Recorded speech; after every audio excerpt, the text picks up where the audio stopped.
Welcome to the Wildlife Wire. I'm Mark Searles, And I'm Samantha Miller. and this is your source for wildlife news and the people that make it. On this week's episode, Wolfbill dies, ranchers play host to elk, Sam gets scholarly, and the monarchs fly again. Well, happy birthday, Sam. Hey, thanks, Mark. I am a whole 35. I take Plus it back. N. I'm 40.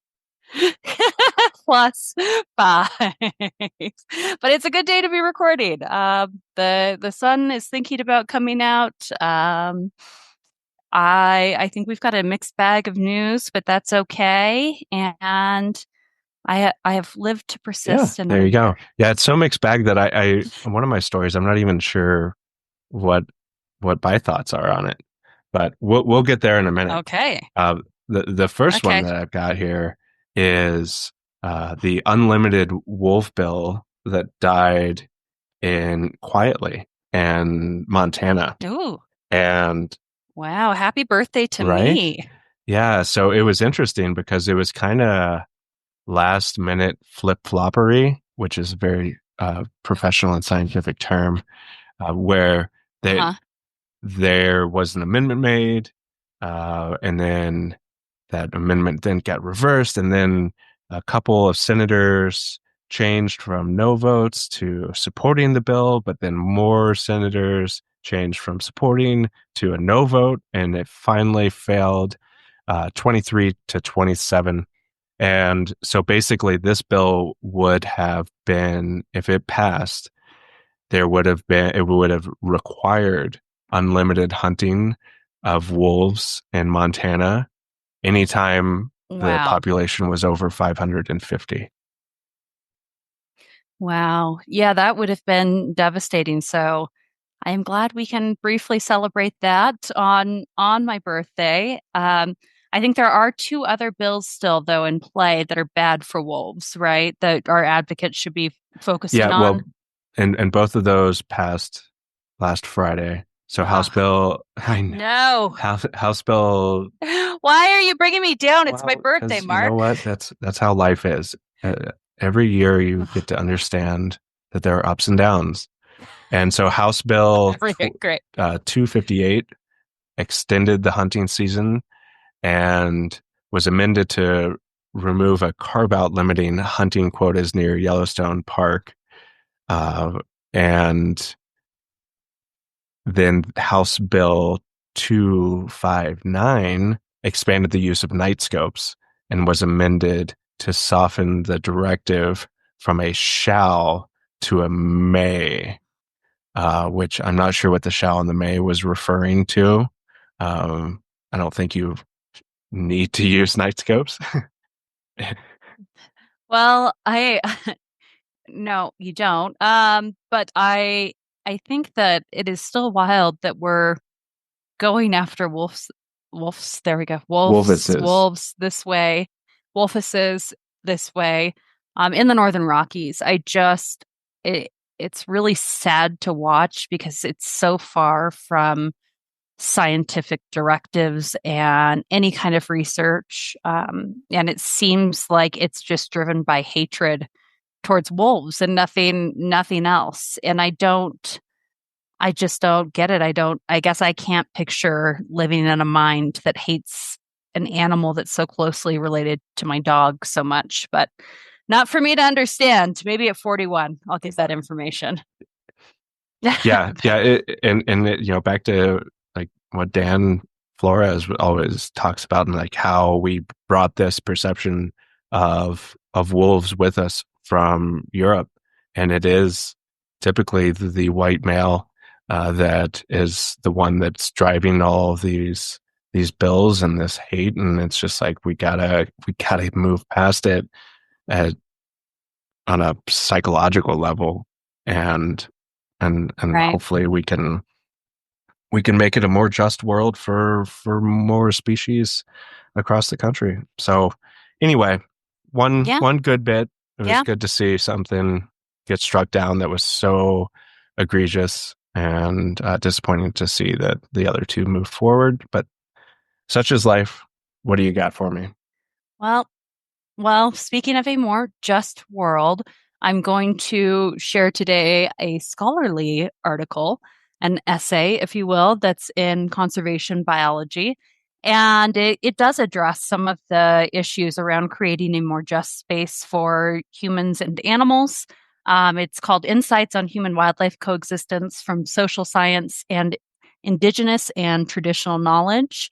And it really discusses reframing coexistence as rather than some sort of abstract ideal, that coexistence is the norm, that coexistence is, we live with animals every day. What is irregular is conflict, and that is incredibly rare. And so looking at species holistically, including humans, which is something we've had a couple guests talk about, where humans are part of this vast ecosystem and using indigenous knowledge to really elevate our and integrate our practices in living in communities with wildlife, rather than saying, "Oh, we need to get to coexistence." It's, "Oh no, we live this way. We coexist." And how do we address the strange conflicts that arise every once in a while, and how do we work as communities to address them? So it was a really interesting essay. I will share the link. And I liked the reframing of the issue, where I think that as we see often, Mark, we'll see all sorts of policies to ensure coexistence, or, and it reminded me of Dan Flores too, like, oh, that's such a European way to look at it too, right? Like, we're going to put the hammer down on coexistence rather than really looking at it culturally and integrating the fabric of coexistence and using indigenous and traditional knowledge to, you know, make a beautiful tapestry of humans and wild animals living together. So there's my plug. That's what I I've like got it. for you, Mark. It reminds me, this week I was out at the local park that has my favorite coyotes, and Hmm. I watched the mom, dad, and their daughter were out in the evening, and uh, one of them came bounding out, and I looked at why Coyote was bounding out, and then sat down promptly and was staring. And I looked over, Oh, and these two uh, older ladies had their dogs off leash, and the dogs were running around chasing each other. And these dogs, the biggest one was about 15 pounds, so little doggies. And the coyote was just, yeah. I think, watching mostly out of curiosity. But you never know. It's not a good situation. So of course I have this immediate reaction like, oh, why is she out there? Why do they have their dogs off leash? Yeah. Leashless And then I was dogs. like, you know what? Gosh, I'm you're going to that go guy. over there. And I went over and I said, I want to show you a picture. And this is a picture of this coyote watching your dogs play off leash. And so then we had a great conversation. I talked to them about best times to be uh, where to be with your dog's off leash, and best times to avoid, and all of that good stuff.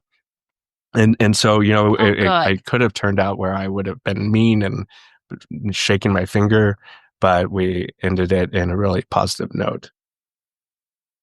Oh, look at you go. You stopped yourself from being that guy. I am really proud of you. Thanks. Well, from coexistence on to Wyoming with another slightly different coexistence. Ooh, we're back in the Northern Rockies I again, just Mark, can't are get we? away. And You so this can't, story comes out of okay. Wyoming, and it's Wyoming ranchers are getting paid to let elk graze their lands. And the main purpose of this is to uh, get elk to move away from these disease prone feeding grounds by paying ranchers to actually host them on private land. So part of the pain is, one, these ranchers are going to need to move their cattle off of this land so that disease doesn't transmit from the elk to the cattle, and then also to lay their fences down so that the elk can easily move in and out of those feeding areas. And what's interesting is I was going through and I was reading, you know, Wyoming is the only state that funds these feeding grounds.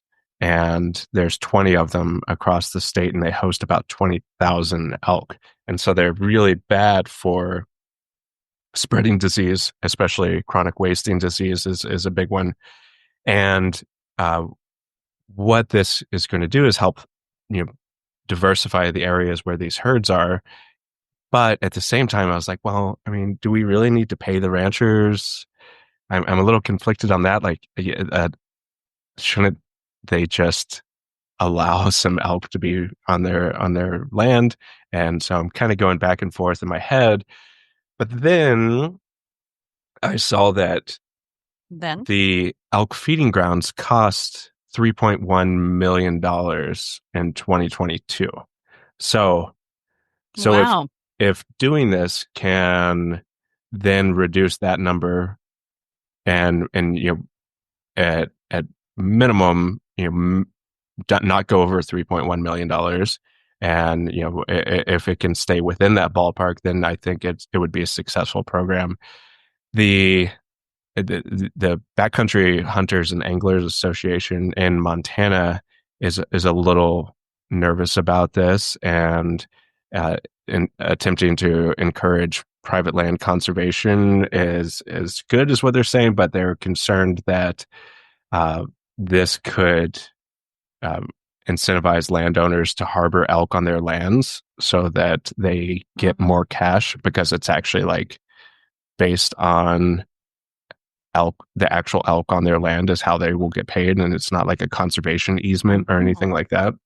So it's a really interesting model. So BHA is worried that the landowners will keep their elk from them, and they will not wander off onto public lands where they Right. can shoot them. Okay, I just want to check. And then my other question is, if we're using private lands for grazing, does that decentralize the elk a little bit more than the feeding Yeah. areas do? Or will they move Yes. more?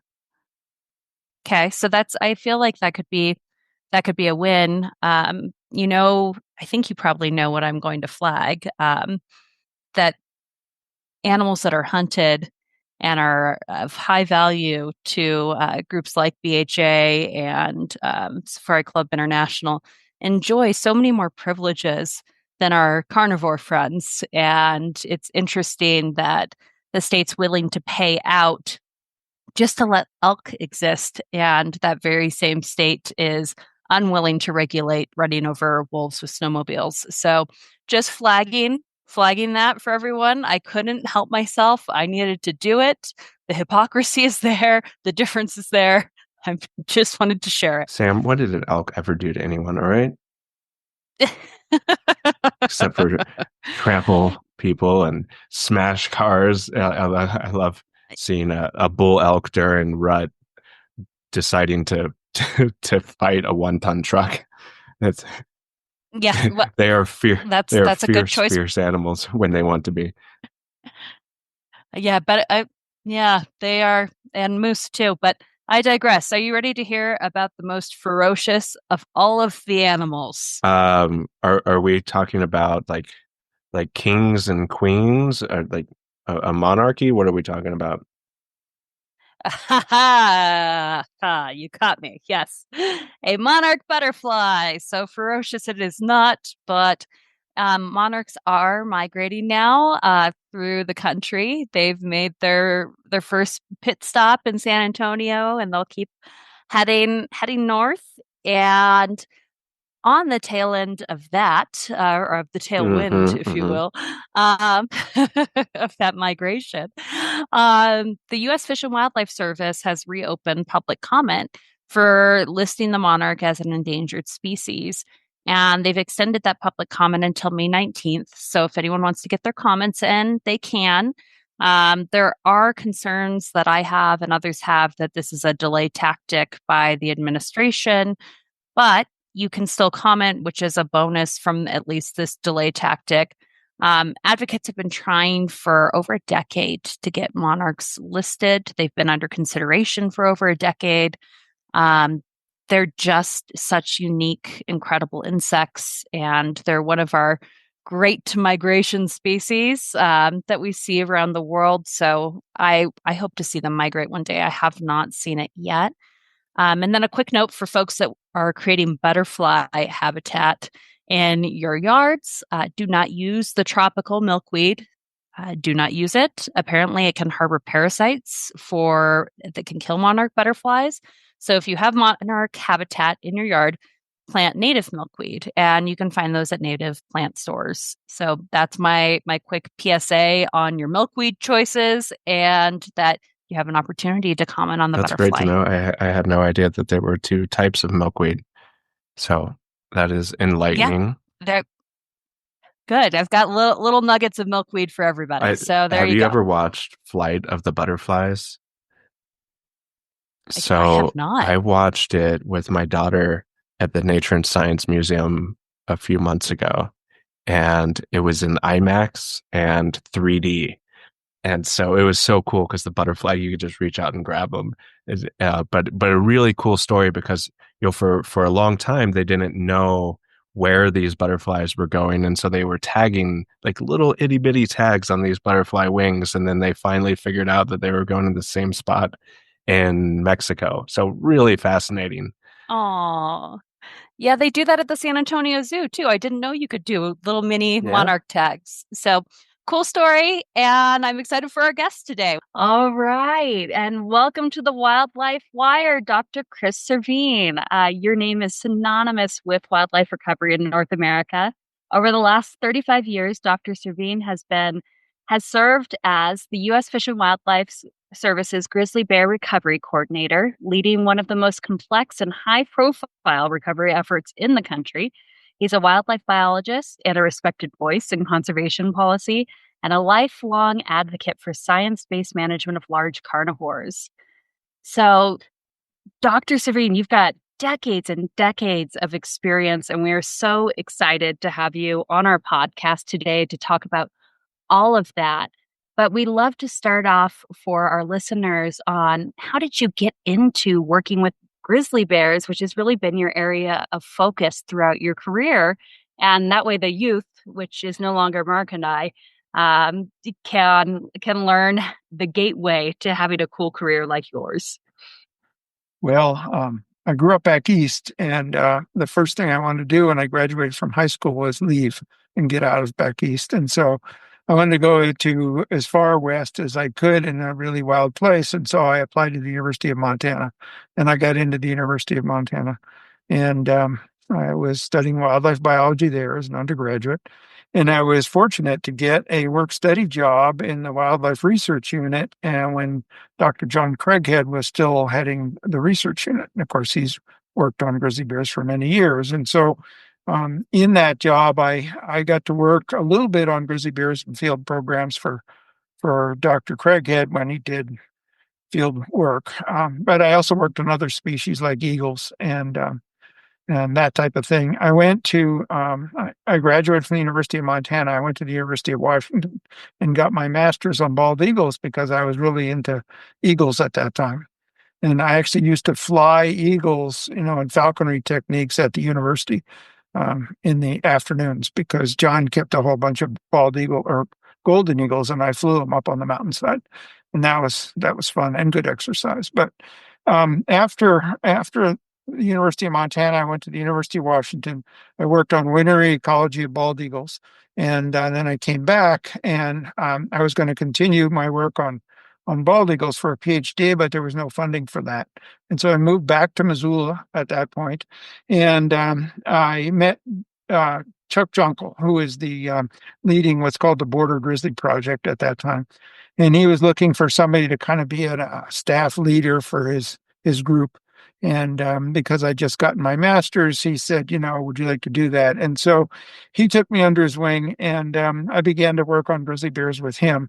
And that worked into a PhD on grizzly bears in the Mission Mountains that was funded by the Confederated Salish and Kootenai tribes. And so that was on the reservation because they wanted to build a grizzly bear management plan. And so I did that for my PhD just about 1981. I finished, And about that time, the Fish and Wildlife Service was looking to hire a coordinator for the Grizzly Bear Recovery Plan. One of the tasks in the plan was to hire a Grizzly Bear Recovery Coordinator to implement this whole thing.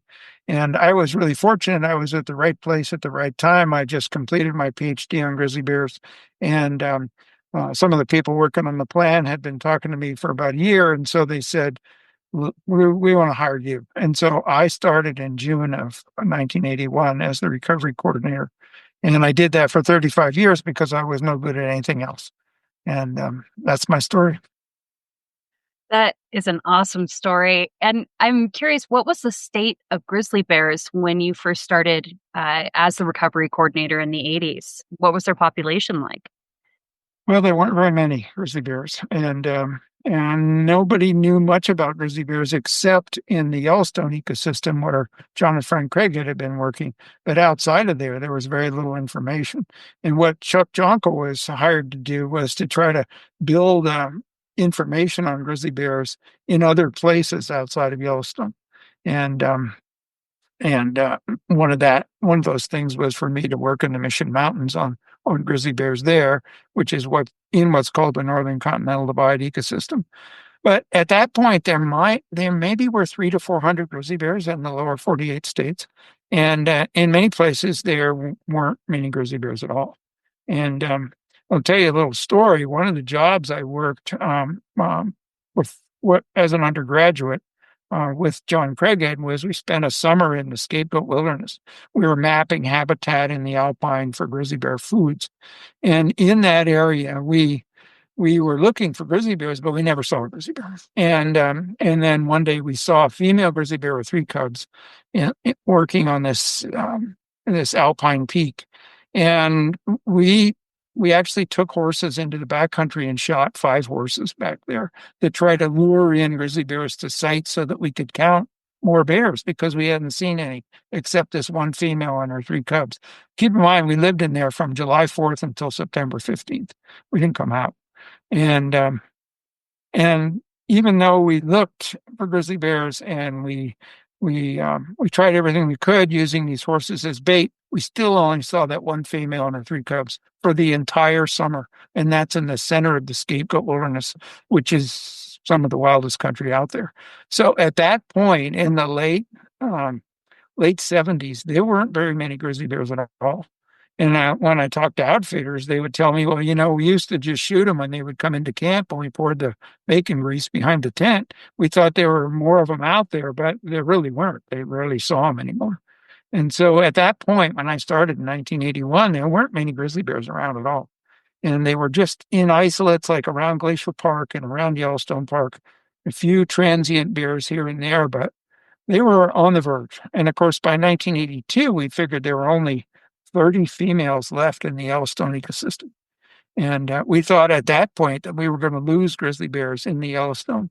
And I went back to Washington, D.C. and met with a bunch of the people in the Department of Interior and explained this, that first of all, we don't have many grizzly bears. Second of all, nobody's listening to me to try to implement the Grizzly Bear Recovery Plan because when I would go in, I was a Fish and Wildlife Service person. When I went to the Forest Service, they would say, well, we cut timber, we don't do wildlife. You've got to go talk to the fish and game guys. And the fish and game guys were all really mad. All the states were really mad because the grizzly was listed as a threatened species. So they would sit at meetings with their arms crossed and not say much. And the Park Service was super supportive, but they didn't do anything outside of national parks. And they said, if it's outside the parks, we can't speak about it. And so we had chaos and we weren't making progress. And by late 1982, we were on the verge of not having grizzly bears around anymore. I went back to DC and said, we're going to lose grizzly bears in the Yellowstone ecosystem. We only have 30 females left and, they're going to go. And the problem is that none of the agencies have worked together to implement the recovery plan. And so that got everybody started, and the 2 assistant secretaries of Agriculture and Interior wrote what's called an MOU, a Memorandum of Understanding, and they sent it to the 4 governors of the states, Wyoming, Montana, Idaho, and Washington, to sign this MOU with them to implement IGBC, the Interagency Grizzly Bear Committee. That would be all the agencies working together to implement the recovery plan. And so this MOU essentially said, you'll all work together to implement the Grizzly Bear Recovery Plan. And we had the 4 state governors that signed that. Can you believe that? We wouldn't have that today. That would be very difficult to get. And that was the creation of a functional group to begin to implement the recovery plan. And we had agency people like park superintendents and forest supervisors and state fish and game guys who had to get together because their bosses had signed this MOU. And we began to function, we began to pull together in the same direction. And 35 years later, we have very healthy populations when I retired in 2016. That's fascinating. One, that governors all got on board with that and kind of put politics aside. Yet, like you said, it wouldn't happen today. Two, I know that I've spent the majority of my life in the scapegoat wilderness, but we won't get into the weeds on that one. Nope, no, Mark. No. So you were talking about 300 left in the wild around 1980, and you were saying that the strongholds were Yellowstone and Glacier, and then transients in between. Were those transient type populations? Were there any breeding populations there, or were they just kind of isolated? No, they were outside. They were breeding populations. We were in Scapegoat, and there was a female with 3 cubs there. So there were bears that were outside. The core populations were in the 2 national parks. And outside those national parks, there were fewer bears. But the reason those bears were in the area surrounding the parks is because of the park management. The parks didn't allow hunting, and they were more protective of bears. And if we wouldn't have had those 2 parks, if we didn't have Glacier and Yellowstone, we probably would have lost grizzly bears in the lower 48 states, probably in the 50s or the 60s, or maybe even before that. The lowest period of grizzly bears in the lower 48 states was probably the 1930s, which was the peak of the domestic sheep use. Yeah. And at the time, too, Chris, I'm wondering, what were the biggest barriers to recovery? What were you seeing on the ground recovery-wise that you had to address? And I think I'm coming at this from more of a human dimensions angle. What were the human created barriers to grizzly recovery? Well, the biggest threats to grizzly bears were excessive mortality. So grizzly bears were dying when they were hunted. They were dying when they were shot illegally. They were dying when they were shot because people thought they were black bears. And most of the time, they were dying because they got into conflicts with people. They got into garbage, or they killed livestock.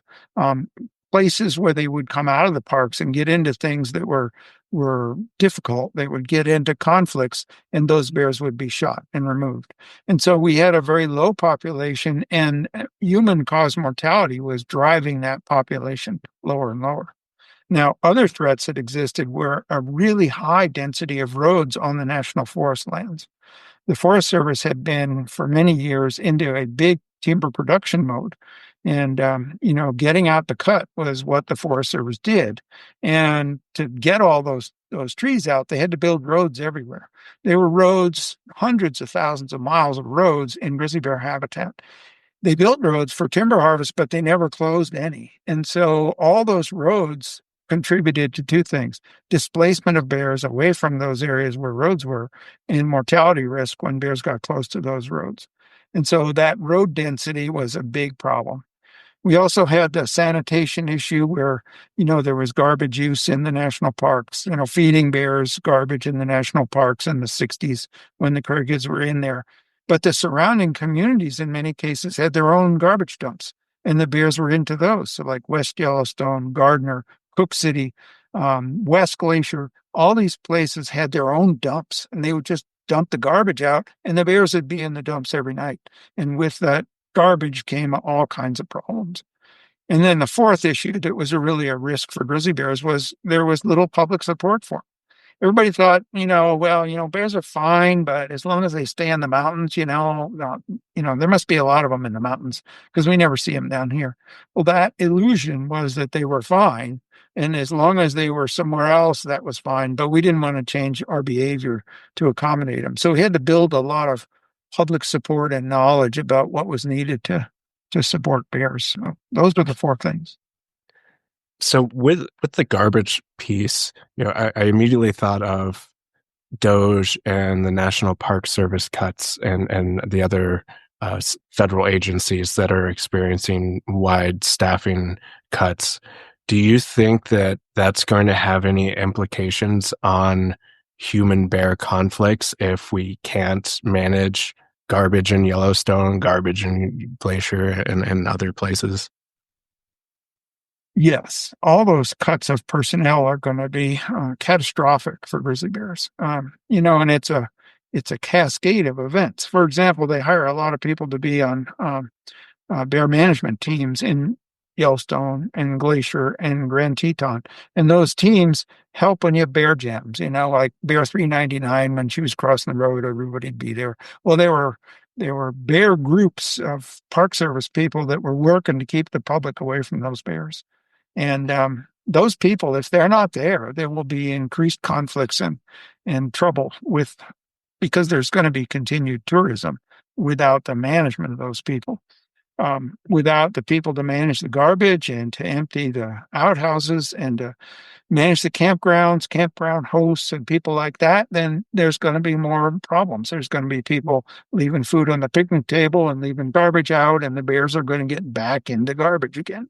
And, eroding these people that has taken decades to build systems to make it safe to have all these people around all these bears, that's going to erode away. And we're going to be back in a spiraling decline of grizzly bears across all the ecosystems where they live. And, another thing, and I don't know if you guys are aware of this, but the Interagency Grizzly Bear Study Team, which is the study team run by USGS, to study the grizzly bears in the Yellowstone ecosystem, has been targeted for demise. And they're going to be gone. They eliminated the lease on their building. They're kicking them out, and who knows what's going to happen to them. Well, the whole recovery of grizzly bears is built on science and facts. And it's based on intensive monitoring of the bears, where they go, how they relate to people, what they eat, changes in foods over time. All that will disappear without the Interagency Grizzly Bear Study Team. So to save a couple $100,000 a year, we are going to lose grizzly bears. If the study team is really gone, I mean, when I first heard this, I was speechless. I could not believe that. I mean, the whole idea that we would lose science to make good management decisions to save a little money so we could have more tax cuts for rich people was unbelievable to me. And, this decision is catastrophic for grizzly bears. And I'm afraid that what's going to happen is we're going to see a spiraling downward of the grizzly bear populations across the western United States where they are today. And all of this to save a few bucks. It's a disaster. It's scary to me. And you mentioned 399. I'd like to get back to her in a little bit. But I think the part that really scares me is that by clearing out these interagency research teams, does that then lower the gate to delist grizzly bears too?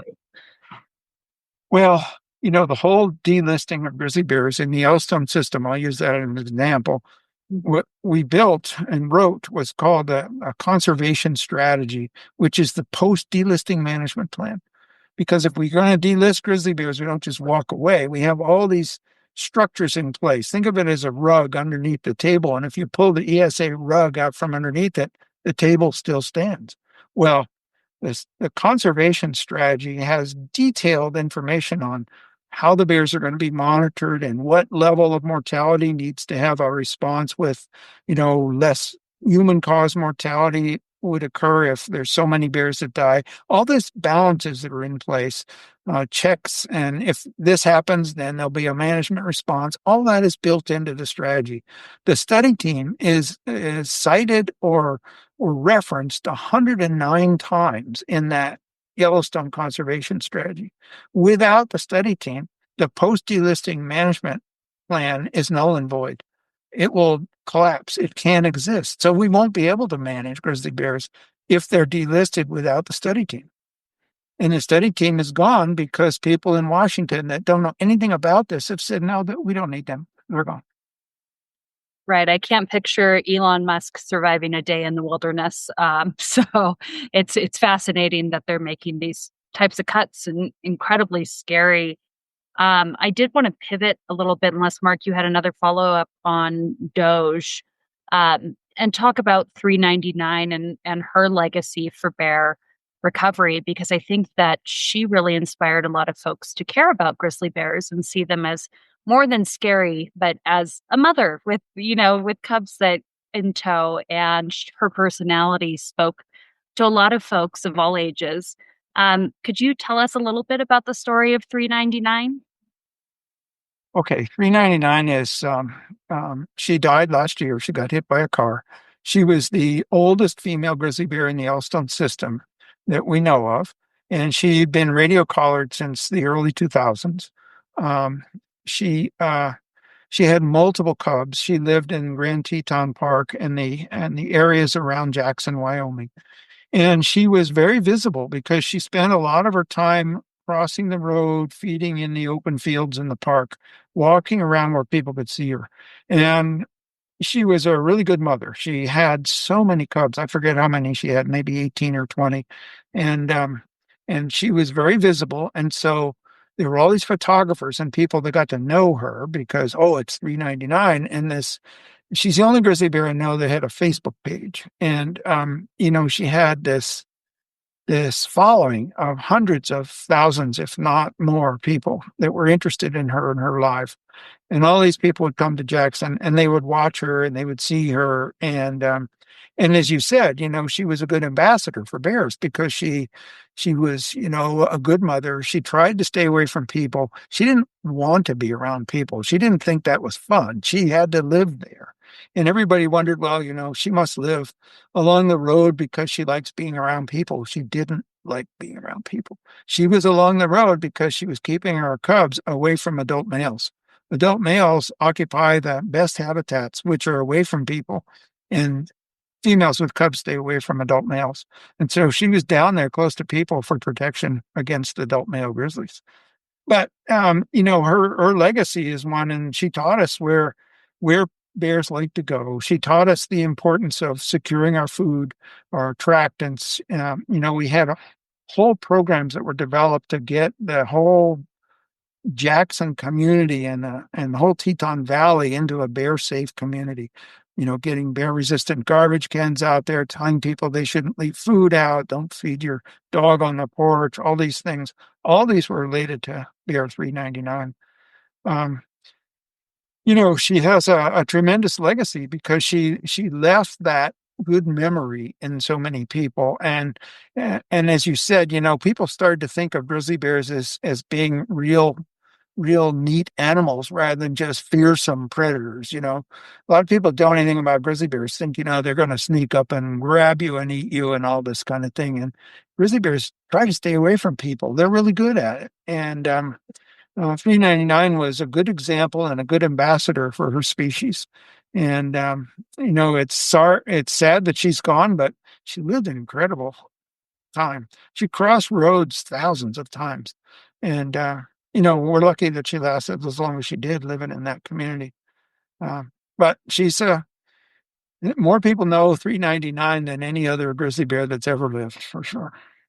Yeah, I just appreciate hearing her story, and it did bring some personality to bears, and that's always tough for us to juggle with advocacy and with science, where the individual can tell the story to the broader public in a really meaningful way that resonates with them, but the science is what drives agency decisions, and how do we work within both worlds? It's always tough. So I appreciate your perspective on that. You did mention grizzly bears sneaking up on people with big scary teeth and long claws. I am curious, what's the reality of that threat, and how can folks stay safe in bear country? Well, being safe in bear country is really important. And, I teach bear safety. There's a lot of people that teach it. The idea is that grizzly bears do not want to be around people, and grizzly bears don't like surprises. And they don't like it when you run in grizzly bear habitat, when you walk quietly in grizzly bear habitat. You have to be aware of everything in your environment when you're in grizzly bear habitat. The direction of the wind. Are you walking into the wind so the bears can't smell you coming, or is the wind behind you? Is it noisy? Are you walking along a noisy stream so the bears couldn't hear you coming? Are you walking in a place where there's lots of bear foods, maybe a huckleberry patch? There's a lot of foods in this area. Being aware of all those things makes you more aware of the potential for bears. And because in bear habitat, you have to be so aware, you become much more sensitized. And in that way, grizzlies magically bring us a greater sensitivity. You have a much more intense wilderness experience when you're in grizzly bear habitat because you always have to be aware. You always have to be thinking. And you can't just wander off and do whatever you want to do. You have to be thinking about where the bears might be and what you need to avoid them, what you need to do to avoid them. And, that intensity that comes with grizzly bears and grizzly bear habitat, you don't even have to see one, but your experience is a lot more intense because you're thinking about it. And that's what we teach people to do is be aware of all those things. Make noise, clap your hands. That's what I teach people to do. Think about, maybe the bear couldn't hear me in this place, or ooh, I'm walking into the wind now. And of course, keeping a clean camp and hanging your food and all those things that we have to do. But, the vast majority of grizzly bears don't have anything to do with people. And I have people that come to me all the time and they say, well, I went to Glacier and I spent 3 days hiking in Glacier and I didn't see any grizzly bears. And, are you sure there's all those grizzly bears up there? And I said, well, you didn't see them, but they probably saw you.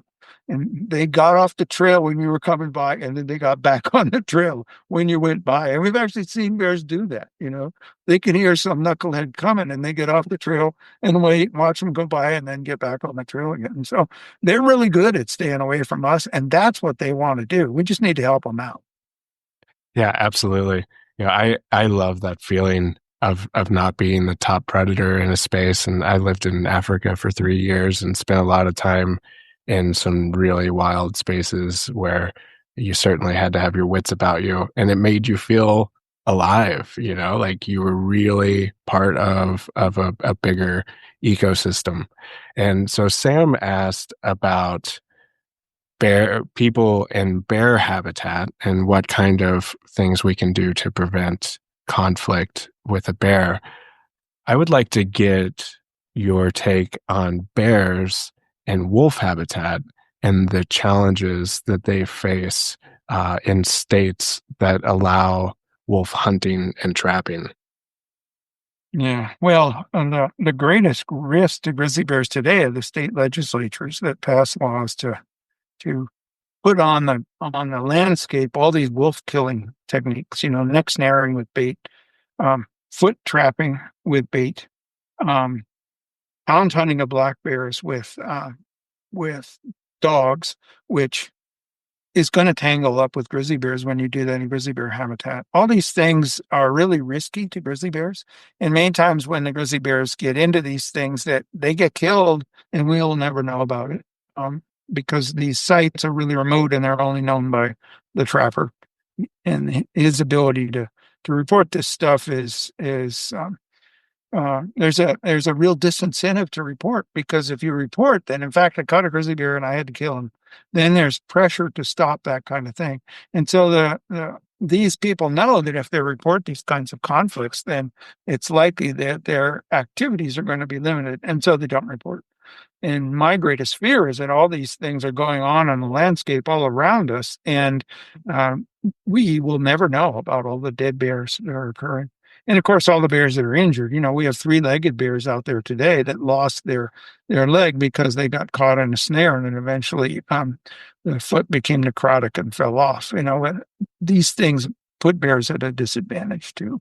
So, we really are worried about all of these new mechanisms to kill wolves that are created by people that hate wolves, but they have big impacts on grizzly bears. And our ability to manage these mortalities is really low. And it's a great risk to the future of grizzly bears. Would you say that that's the greatest risk, or would it be other things like human encroachment on habitat. So what do you think the best model is for the success of grizzly bears, the continued success for their expanded reach into environments that they previously occupied, and what do you think are the biggest roadblocks to that success? Big question, first of all. There's a lot of things. As grizzly bears expand their numbers and range, they move into places where they have not been. And in many places, this is private land. And livestock producers are operating on these private lands. There are many ways that we can help livestock producers reduce conflicts with grizzly bears. And, from range riders to electric fencing to carcass removal when an animal dies. Remember, 96% of livestock die from non-predator causes, die from poison plants, disease, and weather. And when animals die, they can bring these predators in, both wolves and bears. Picking up those carcasses and getting them out of there doesn't bring these animals close to livestock. So picking up the carcasses is a good thing. We want to put in place a lot of efforts to help these livestock producers so that they can stay in business in these lands, keep the lands open and not subdivided by humans, and at the same time have minimal losses with grizzly bears. And so we have active programs to do that. We have a lot of things going on to help livestock producers in new habitats to minimize conflicts with bears. That's really important. We have to do sanitation in small communities, have them secure their garbage so that, if you're going to have a transfer station, let's say in a valley with multiple communities, that you fence that transfer station, keep the bears out of it. Something that's not common when bears aren't around. And when I say bears, I'm always talking about grizzly bears. These things that we can do to help these communities live with these animals is a way that we can balance their needs with the needs of the bears. And we want these communities to be successful. We don't want to say, okay, you're going to live with grizzly bears now, good luck. We want to work with them so that they feel, yeah, these guys are helping us out. They like grizzly bears, but they understand our problems. And that's where we're coming from. We want them to know that we're on their side. We don't want the bears to eat livestock either. Now, we share this interest and we work really hard to prevent those kinds of conflicts. And I have a question along those lines about recovery into historic areas. And I'm thinking of places like the North Cascades or the San Juans in Washington or Colorado, where we don't see grizzly bears anymore. And the connectivity piece would be incredibly tough. How do we solve that problem? Is there a space for bears in places like that still? There is a space for bears. Certainly in the North Cascades, there is a plan to put grizzly bears back into the North Cascades. And hopefully that plan will be decided this coming year in 2025. We also have the Bitterroot ecosystem, which is the biggest chunk of designated wilderness in the lower 48 states out of somewhere in Southern California, some desert, 5,700 square miles of designated wilderness. To give you an example, Yellowstone is 3,300 square miles. So it's a huge block of wild country. We were going to reintroduce bears in there. And in the year 2000, there was a change of administrations and it was never funded. So we still have a record of decision to put 25 bears into the Bitterroot. Interestingly, what's happening now is because the bear populations have expanded in some places, particularly to the north of the Bitterroot, we've seen some bears move in there on their own. But they're always males because males are dispersers. Females don't disperse much. And so if we're going to get a population in there, we need to put at least some females in there. So when the males go down, that they can find a girlfriend and they'll stay. Many times they go back because they go down for a while and then they leave. So yes, there are potential places where we could get grizzly bears back on the landscape. We have the skills to do it. The question is, will we have the administration support to do it? Yeah, and I know folks will say, "Well, Sam, you're crazy. These bears will kill people," and we've already addressed that. The other piece too is, to get them back into these spaces, it's tough. And I'm wondering, what are the benefits of bears to these ecosystems? What are the ecosystems missing because bears aren't there that we could see if bears are restored? And by bears, I mean grizzly bears.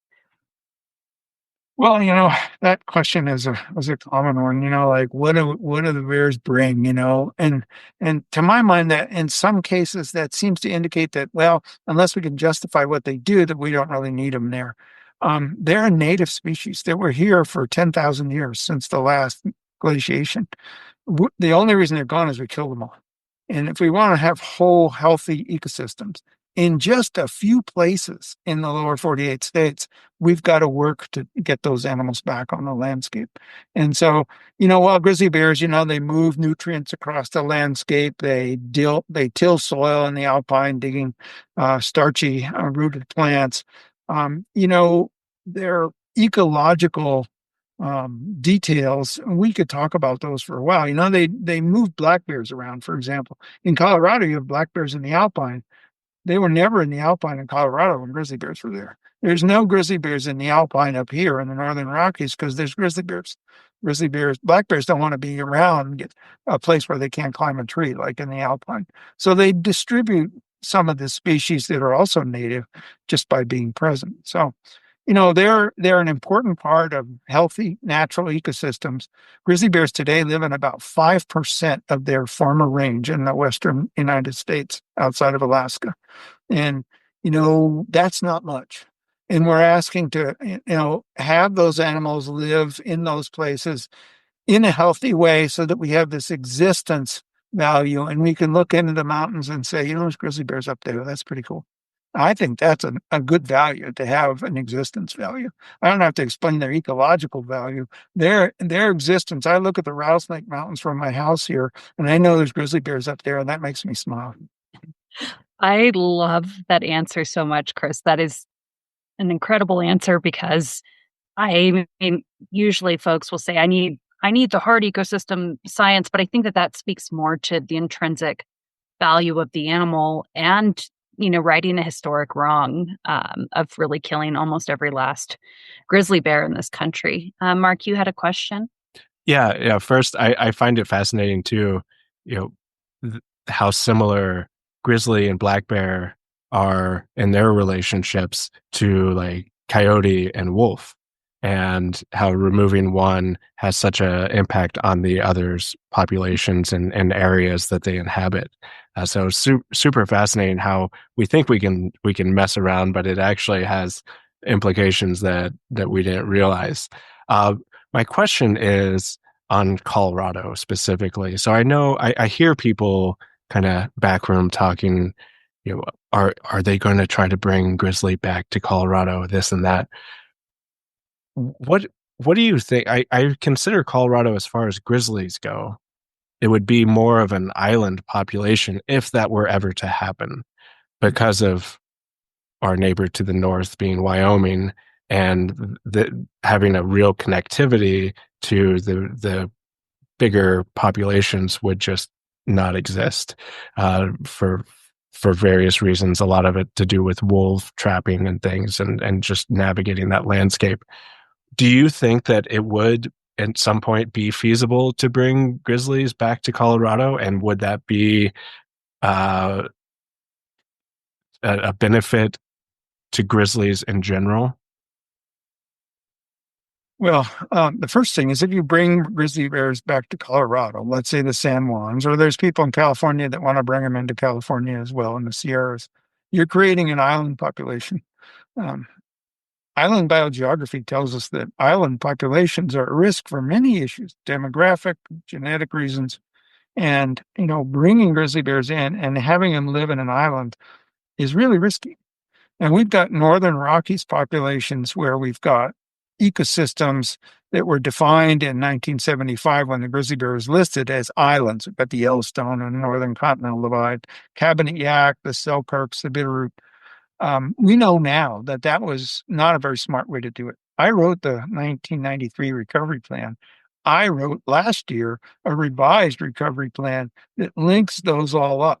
And interestingly, when the Fish and Wildlife Service put out its recent rule in January of this year, the new 4D rule for grizzly bears, they said, we would like to manage them all as one unit rather than separate islands, which is what I propose, and we didn't talk to each other. Nobody in the Fish and Wildlife Service talked to me.